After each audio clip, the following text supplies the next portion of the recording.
गुज़श्ता हफ्ते से सरकारी टीवी चैनल पीटीवी की फ़ीस में 3 गुना इजाफे के मामले पर हुकूमत पर खूब तनकीद हो रही है। कल वफाकी काबीना में अरकान की मुखालफत के बाद इस इजाफे का जो फैसला है फ़िलहाल मौखर कर दिया गया। फैसला मौखर हुआ है, मतलब ये है कि हुकूमत आज नहीं तो कल इस फैसले पर अमल दरामद ज़रूर कर सकती है और होगा। इस फैसले के मौजब बनने वाली जो वजूहात हैं उसके बारे में जब हमने इसको इन्वेस्टिगेट किया तो बहुत ही हैरान कुन हमारे सामने इंकशाफात सामने आए। हमारे इन्वेस्टिगेशन के मुताबिक सरकारी टीवी इस वक्त नाकाबिल तलाफ़ी 75 अरब रुपए का नुकसान बर्दाश्त कर रहा है। पीटीवी इंतज़ामिया की जानिब से वज़ीर-ए-आज़म को भेजी गई रिपोर्ट हमें मौसूल हुई है।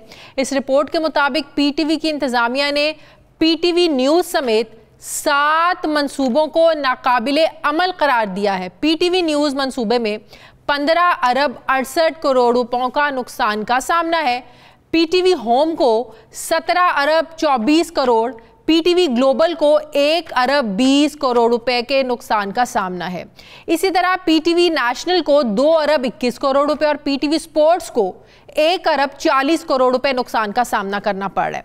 पीटीवी वर्ल्ड को 1 अरब 50 करोड़ रुपए का नुकसान का सामना है। ज़राए का यह भी दावा है कि पीटीवी इंतज़ामिया के पास पेंशन के लिए भी अब रकम मौजूद नहीं है और अरबों रुपए के वाजिबात भी अदा करने अभी बाकी हैं, जबकि आइंदा सालों में बिजली के बिलों में मजीद इजाफा करके पीटीवी को चलाना मुमकिन हो सकेगा। ज़राए का यह भी दावा है कि पीटीवी इंतज़ामिया के पास बिजनेस प्लान भी नहीं है, लेकिन इस सब के बावजूद पीटीवी इंतज़ामिया अभी भी लाखों रुपए माहाना तनख्वाहों पर भर्तियां भी कर रही है। बड़ी हैरानगी वाली बात यह है कि तनख्वाहें देने के लिए पैसे आपके पास है नहीं, लेकिन लाखों रुपए तनख्वाहों पर आपने भर्तियां जरूर आप लोगों ने करनी है।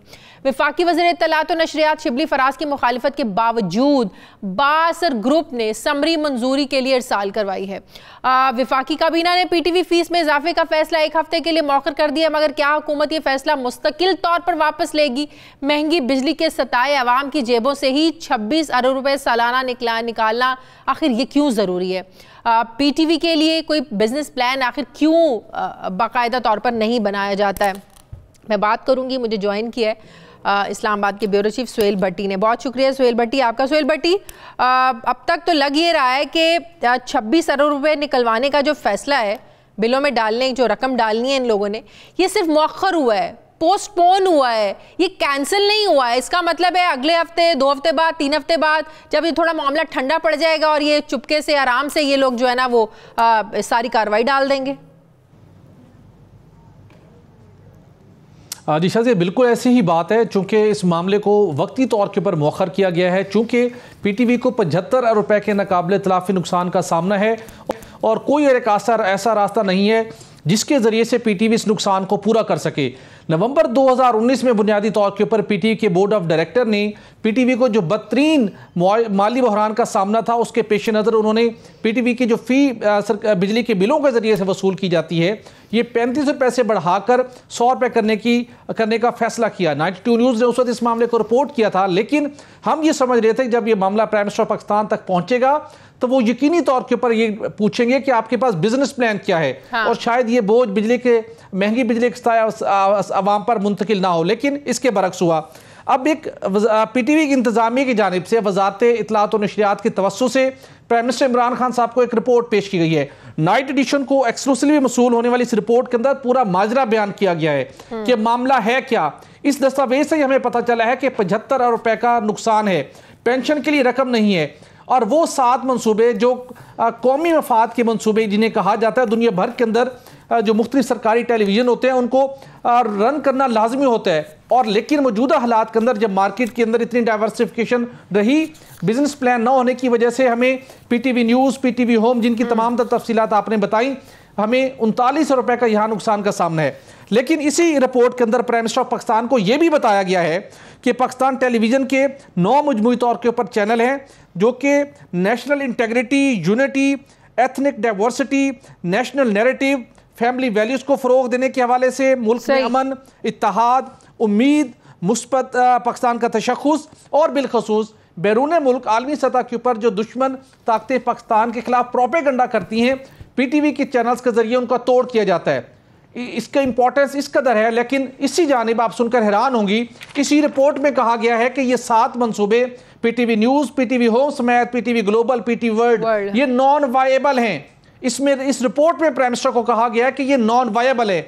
आप ये सुनकर हैरान होंगी, जो कौमी मफाद के बेहतरीन मंसूबे, जो कौमी खिदमत करते हैं, जो मुल्क के लिए नागुज़ीर है ये मीडियम, उन्हें कहा गया कि ये नॉन वायबल है। इसलिए कि आपने भारी तनख्वाहों के ऊपर लोग भर्ती कर रहे हैं, इसलिए कि आप फवाद चौधरी साहब जब वफाकी वजीर इत्तलात हुआ करते थे, उन्होंने भी यही डिमांड की थी कि पीटीवी मैनेजमेंट पहले फीस बढ़ाने से पहले अपना प्लान पेश करे। प्लान पेश ना हुआ, वो तब्दील हो गए। इतने नुकसान में जा रहे हैं पीटीवी के तमाम चैनल, तो ये सालाना इतनी तनख्वाहें ये कहाँ से अदा हो रही हैं? कहाँ से ये अपने मुलाजमीन को तनख्वाहें दे रहे हैं? अब तो कह रहे हैं पेंशन देने के लिए भी पैसे नहीं है, तो कैसे पूरा होगा सब कुछ?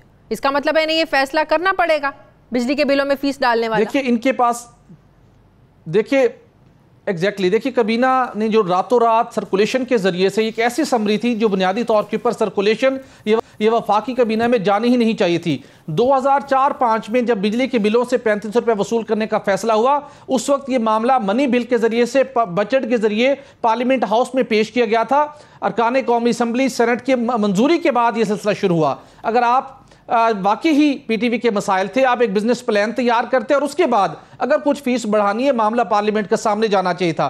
लेकिन यहां पर एक ऐसा रास्ता इख्तियार किया गया कि रातों रात सर्कुलेट करके समरी को अरकान के काबीना के अरकान के घरों पे समरी भेजी गई, दफ्तर में भेज के मंजूरी करवाने की कोशिश की गई, वक्ती तौर पर मुखर किया गया है। सबसे बड़ा मामला यह है कि वफाकी वज़ीर इत्तलात और नशरियात शिबली फराज साहब ने, उन्होंने एडिशनल नोट लगाया असम्बली के साथ कि इसका पॉलिटिकल फॉल आउट होगा, आप ये मत कीजिए। शिबली फराज साहब मुखालफत कर रहे हैं, फिर दोस्त शिकवान साहिबा ने मुखालफत की, फवाद चौधरी साहब ने मुखालफत की, लेकिन उसके बावजूद पीटीवी की तगड़ी इंतजामिया ये सब कुछ करवाना चाहती है। मतलब मुल्क की जेब पर ग्रुप में शामिल हैं जो इस इदारे के, कौमी इदारे के मामलात को ठीक होने में सबसे बड़ी रुकावट हैं। बहुत बहुत शुक्रिया। इस पर मैं बात करूंगी, पाकिस्तान पीपल्स पार्टी के सीनियर रहनुमा चौधरी मंजूर साहब ने मुझे ज्वाइन किया। अस्सलाम वालेकुम, बहुत बहुत शुक्रिया चौधरी साहब आपका। चौधरी साहब, आज बिलावल भुट्टो ने प्रेस कॉन्फ्रेंस की, उसमें उन्होंने चेयरमैन नैब के इस्तीफे का मुतालबा किया, कहा इन्हें इस्तीफा देके घर चले जाना चाहिए।